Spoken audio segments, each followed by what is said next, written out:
ওম নমো ভগবতে বাসুদেবায়। জয় শ্রীকৃষ্ণ। রাধে রাধে। আমরা জেনে নিই আমলকি একাদশীর মাহাত্ম্য। যুধিষ্ঠির মহারাজ ভগবান শ্রীকৃষ্ণকে অনুরোধ করলেন, হে অচ্যুত, হে দীনবন্ধু, মহাফলদাতা বিজয় একাদশীর কথা শুনলাম। এখন ফাল্গুন মাসের শুক্লপক্ষের একাদশীর নাম কি? এই একাদশীর মাহাত্ম্যই বা কি? কৃপা করে আমায় বলুন, আমি তা জানতে অতি উৎসাহী। যুধিষ্ঠিরের আকুলতা দেখে ভগবান শ্রীকৃষ্ণের মাধুর্যময় মুখে প্রসন্নতা ফুটে উঠল। তিনি বললেন, হে ধর্মপুত্র যুধিষ্ঠির, মান্ধাতার প্রশ্নের উত্তরে মহাত্ম বশিষ্ঠ মুনি এই একাদশীর মহিমা কীর্তন করেছিলেন। আপনার কাছে এখন আমি সেই কথা বলছি, মনোযোগ দিয়ে তা শ্রবণ করুন। এই একাদশীর নাম আমলকি। বিষ্ণুলোক প্রদানকারী রূপে এই একাদশী বিশেষভাবে মহিমান্বিত। একাদশীর দিন আমলকি বৃক্ষের তলে রাত্রি জাগরণ করলে সহস্র গাভীদানের ফল লাভ হয়। ভগবান আরও বললেন, হে অজাতশত্রু, পূর্বে ব্রহ্মার রাত্রিকালে প্রলয় উপস্থিত হলে স্থাবর জমজম সহ দেবতা, অসুর ও রাক্ষস সব কিছুর বিনাশ হয়। তখন শ্রীবিষ্ণু সেই কারণ সমুদ্রে অবস্থান করছিলেন। সেই সময় তার মুখপদ্ম থেকে চন্দ্রবর্ণের এক বিন্দু জল ভূমিতে পড়ে। সেই জলবিন্দু থেকে একটি বিশাল আমলকি বৃক্ষ উৎপন্ন হয়।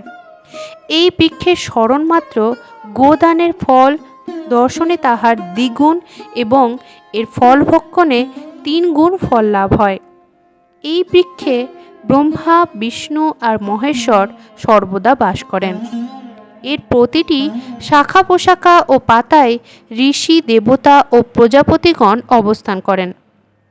এই বৃক্ষকে সমস্ত বৃক্ষের আদি হিসেবে গণ্য করা হয় এবং তা পরম বৈষ্ণব রূপে প্রসিদ্ধ।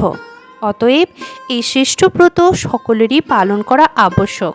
এখন এই ব্রতের একটি বিচিত্র ইতিহাস আপনার কাছে বর্ণনা করছি। রাজা চৈত্ররথ ও ব্যাধের কাহিনী। প্রাচীনকালে বৈদিশ নামে এক প্রসিদ্ধ নগরে চৈত্ররথ নামে এক রাজা রাজত্ব করতেন। চৈত্ররথ ছিলেন চন্দ্রবংশীয় পাশবিন্দুক রাজার পুত্র। তিনি অত্যন্ত শক্তিমান, বলশালী ও ঐশ্বর্যশালী ছিলেন। শাস্ত্রজ্ঞানেও তিনি ছিলেন দক্ষ ও সুনিপুণ। তার রাজ্যে সর্বত্রই মনোরম আনন্দপূর্ণ এক দ্রব্য পরিবেশ পরিলক্ষিত হতো। তার রাজ্যের প্রজারা ছিল বিষ্ণু ভক্তিপরায়ণ এবং সকলেই ভগবানের উদ্দেশ্যে একাদশী ব্রত পালন করতেন। তার রাজ্যে কোনো অভাব অমঙ্গলের চিহ্ন বিন্দুমাত্র ছিল না। সুখী প্রজাদের নিয়ে রাজা চৈত্ররথ আনন্দে দিন যাপন করতে থাকেন। এক সময় ফাল্গুনী শুক্লপক্ষের দ্বাদশী যুক্তা আমলকি তিথি আগত হলে সকল রাজ্যবাসীরা এই ব্রত পালনের সংকল্প নিলেন। ওই দিন প্রাতঃস্নান সেরে প্রজাদের নিয়ে তিনি ভগবান শ্রীবিষ্ণুর মন্দিরে গমন করেন।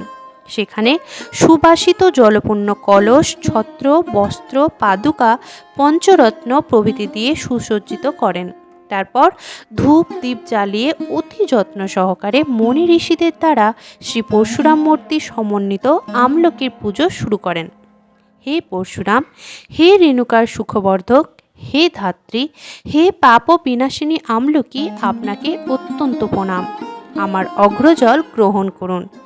এইভাবে দিনের বেলায় যথাবিধি স্তবস্তুতি, ভোজন কীর্তন, নৃত্য গীত করে রাজা ভক্তি সহকারে সেই বিষ্ণু মন্দিরে রাত্রি জাগরণ করতে লাগলেন।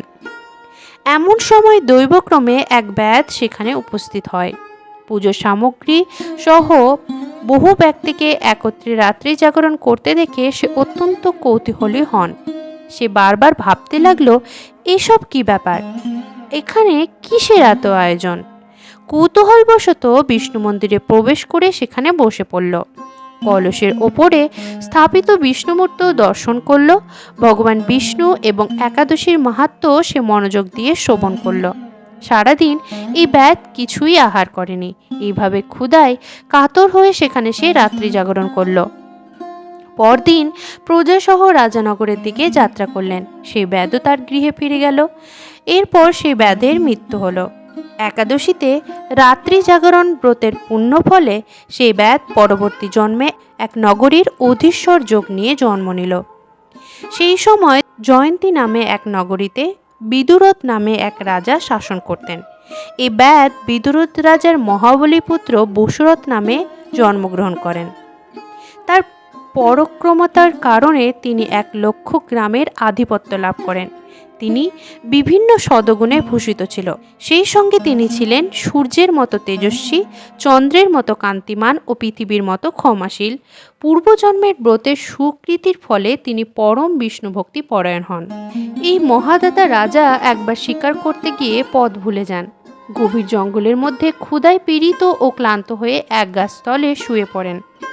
এমন সময় কতকগুলো পর্বত নিবাসী শ্লেচ্ছ রাজার কাছে এসে নানাভাবে উৎপীড়িত করতে থাকে। পূর্বে এই রাজা আমাদের পিতামাতা পুত্র পৌত্র সবাইকে মেরে ফেলেছে, আমাদের গৃহ ছাড়া করেছে। এই কথা বলতে বলতে শ্লেচ্ছরা রাজাকে অযথা শত্রু মনে করে তাকে হত্যা করার চেষ্টা করে। তারা বিভিন্ন ধারালো অস্ত্রশস্ত্র দিয়ে রাজাকে ক্রমাগত আঘাত করতে থাকে, কিন্তু আশ্চর্যের বিষয় হলো তাদের সকল প্রচেষ্টাই ব্যর্থ হয়। অন্যদিকে রাজার কোনো ক্ষতি হয় না। সেই সময় রাজার শরীর থেকে অলঙ্কারে বিভূষিত এক পরমা সুন্দরী দিব্য নারী মূর্তি আবির্ভূত হন। মহাশক্তিধারিণী এই দিব্য নারী অল্প সময়ের মধ্যেই সকল পাপী শ্লেচ্ছকে নিধন করে। ইতিমধ্যে রাজার নিদ্রাভঙ্গ হলে তিনি এমন ভয়ানক নৃশংস হত্যাকাণ্ড দেখে অত্যন্ত বিস্মিত হন। তিনি চঞ্চল হয়ে এদিক ওদিক খুঁজতে লাগলেন এবং আন্তরিকভাবে কৃতজ্ঞতা জানাতে লাগলেন, এখানে এমন কৃপালু কে আছে যিনি আমার শত্রুদের হত্যা করে আমার প্রাণ রক্ষা করল? আমি সেই মহাত্মাকে কৃতজ্ঞতা জ্ঞাপন করছি। এমন সময় দৈববাণী হলো, ভগবান কেশব ব্যতীত শরণাগতকে রক্ষা করার জন্য আর কে আছে? তিনি শরণাগত পালন ও রক্ষক। দৈববাণী শুনে ভগবানের প্রতি বৈরাগ্য আরও বেড়ে গেল। প্রণাম সেরে ভক্তিযুক্ত চিত্তে নগরীতে ফিরে এলেন। তারপর প্রজাসহ মহাসুখে ইন্দ্রের মতো নিষ্কণ্টক রাজ্যসুখ ভোগ করতে লাগলেন। বশিষ্ঠ মুনি মান্ধাতাকে আরও একটি কথা স্মরণ করিয়ে দিলেন, হে রাজন, যে মানুষ এই পরমোত্তম আমলকি একাদশী ব্রত পালন করেন তিনি নিঃসন্দেহে বিষ্ণুলোক প্রাপ্ত হন।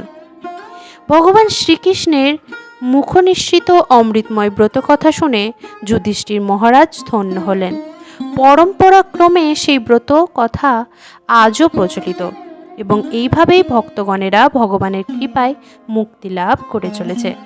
তো বন্ধুগণ, আপনারা কি ধন্য হলেন এই ব্রত কথা শুনে? তা কিন্তু আমায় অবশ্যই জানাবেন। তাহলে আজকের মতো এখানেই বিদায় জানাচ্ছি। আবারও দেখা হবে নতুন কোনো ভিডিও নিয়ে। সবাই ভালো থাকুন, সুস্থ থাকুন। ঈশ্বর সবার মঙ্গল করুক। জয় শ্রীকৃষ্ণ। রাধে রাধে।